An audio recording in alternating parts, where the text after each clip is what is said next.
All right, in this example, I'm going to give a few examples, work through a few examples of solving a system of equations by substitution. I'm going to do a couple odd questions, 1, 3, and 5, just for a little example.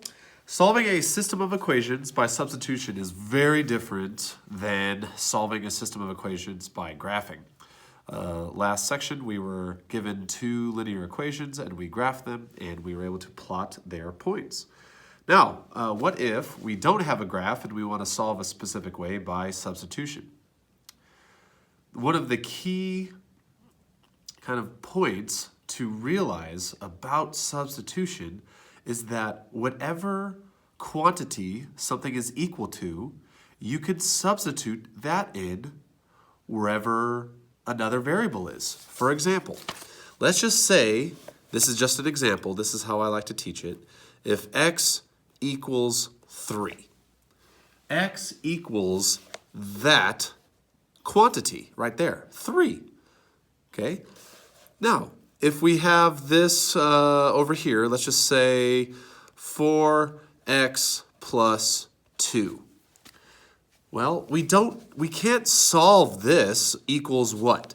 4x plus 2. If we didn't know that x equals 3, we can't solve 4x plus 2, really.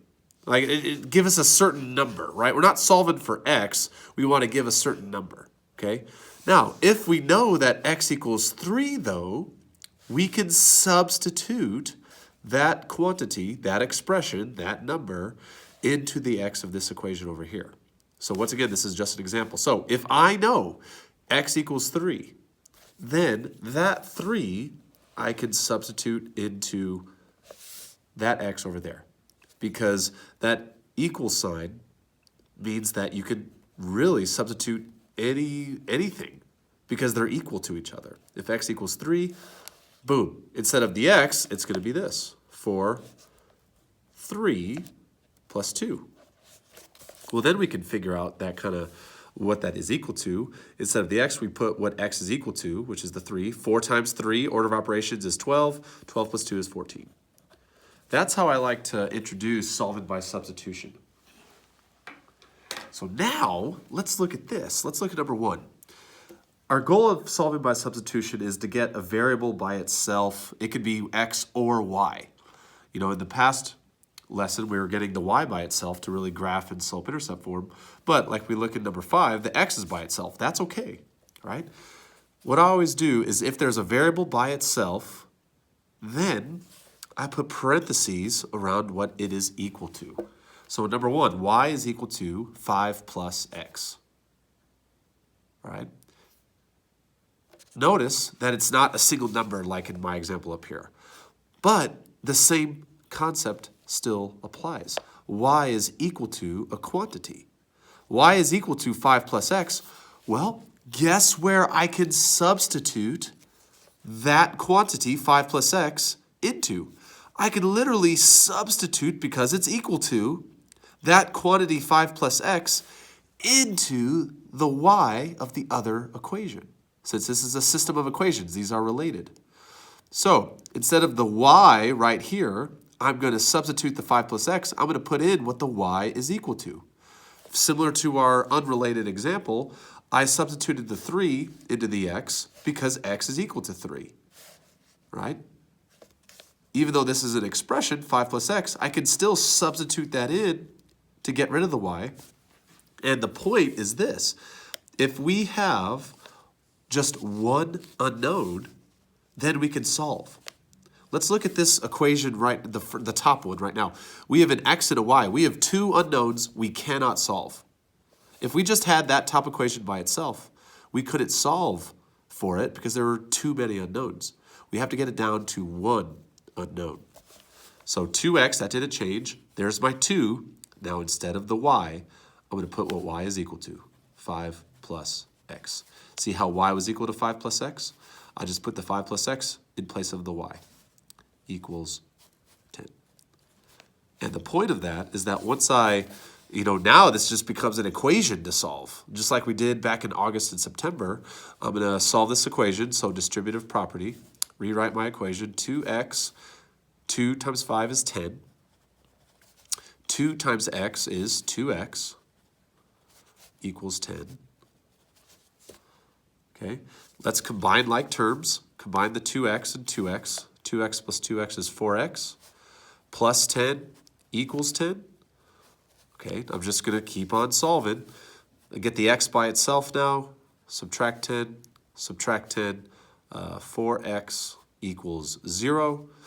Divide by 4 on both sides. Obviously, anything to get 0, it's going to be 0. X is going to be 0. 0 divided by anything is 0.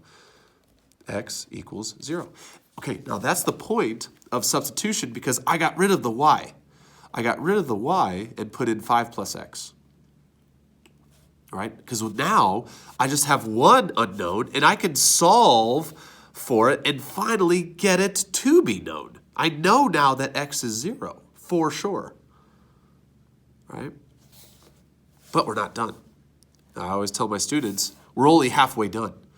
Remember from the previous lesson, a solution of a system of equations is a coordinate point where they cross. We need an x value and a y value. So we did all this work for literally only half the answer. But the second half is really easy. Once we know one value, if x equals 0, let's just go back to one of the original equations, any one will work, and just plug it in to see what we get for y. Let's use this equation right here. The original one, y equals 5 plus x. Well, I know what x is now. X is 0. Let's plug in 0 for x. 5 plus 0 is what? Well, 5. So that means y equals 5. My final answer is 0, 5. Excuse me. All right, number 3. It's kind of tricky, but just because of the x equals y thing, what does that mean? Well, that means you can literally just substitute any one of these variables in for each other. All right, let's use the y this time. If we know x equals y and y equals x, well, then I can literally just put a y right here. I'm going to substitute the y into the x because they're equal to each other. I could do that. That's legal. So instead of the x, I'm going to put what x is equal to. X is equal to y, so I'm just going to put the y right there and continue the equation. Equals -1. Y minus 3y equals -1. These are like terms, right? That's the point of substitution. You want to combine like terms now so we can solve. Y minus 3y, well, that's 1y minus 3y equals -2y equals -1. Oh, sweet. Now I'm just dividing by -2. -2, right? Those cancel out.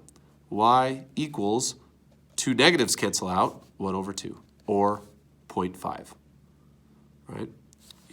I'll put 0.5.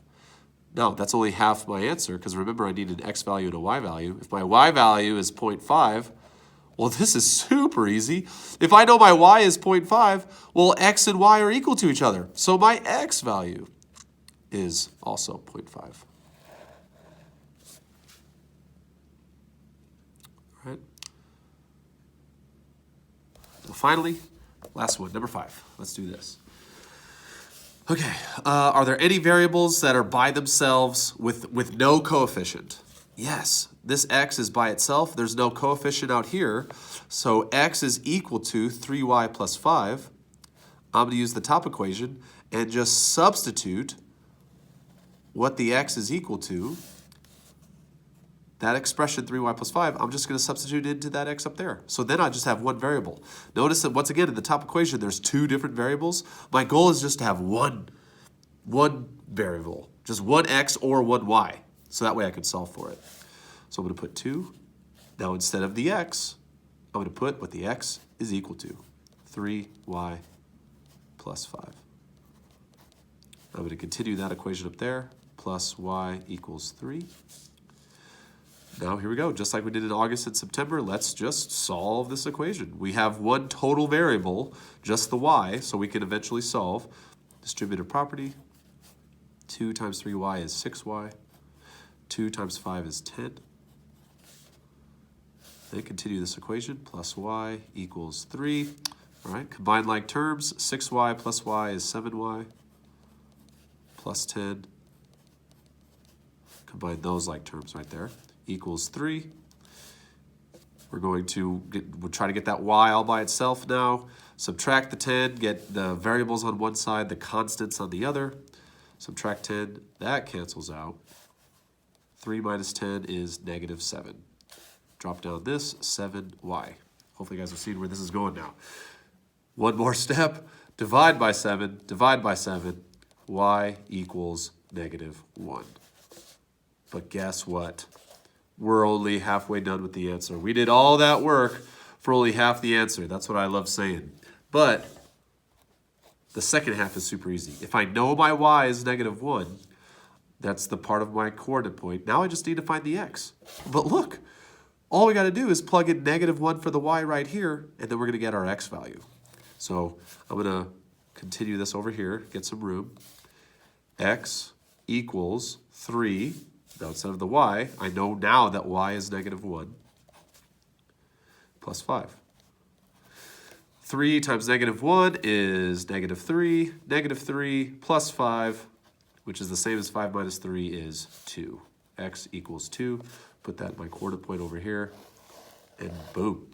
I solved that system of equation with substitution.